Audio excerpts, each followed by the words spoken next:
Ever since I can remember, I was playing some kind of drum. And once I became a teenager, I started buying whatever records my friends were also buying at the time.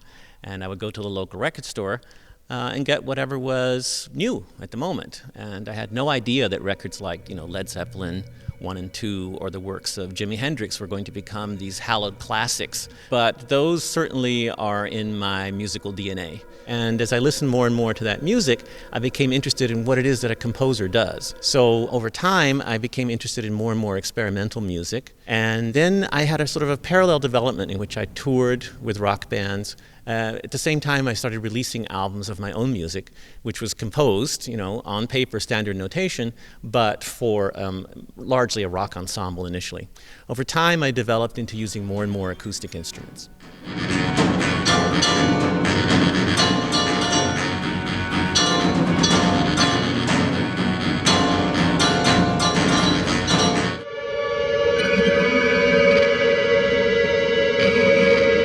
Minimalism was something that happened starting in the 1960s, and it was a very radical movement. The reason I call myself a post-minimalist is that I'm not really interested in writing the same figure for 50 pages or doing something that's really primarily, formally, completely consistent.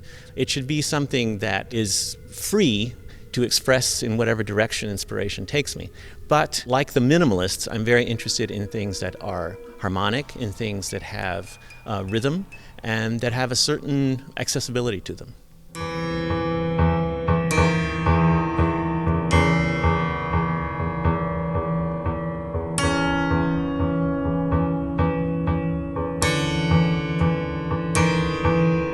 The new release on Hinterzimmer Records is a double release of a CD and DVD.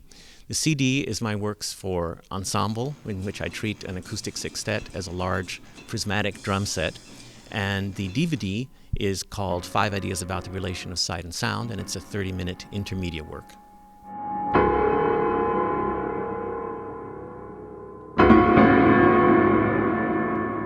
It's intermedia rather than multimedia, also because we don't have a video playing while an orchestra is playing. The orchestra is playing the music and the video plays independently. What's happening in this piece is that the microphones are listening to the music being played. They're passing it to the computer. A program which we wrote is then executing the visuals in real time, reacting to the music. We also have parts in which visuals cause audio. Audio causes visual, and there's also a loop that is closed. So in this sense, we're also synthesizing synesthesia, if you will.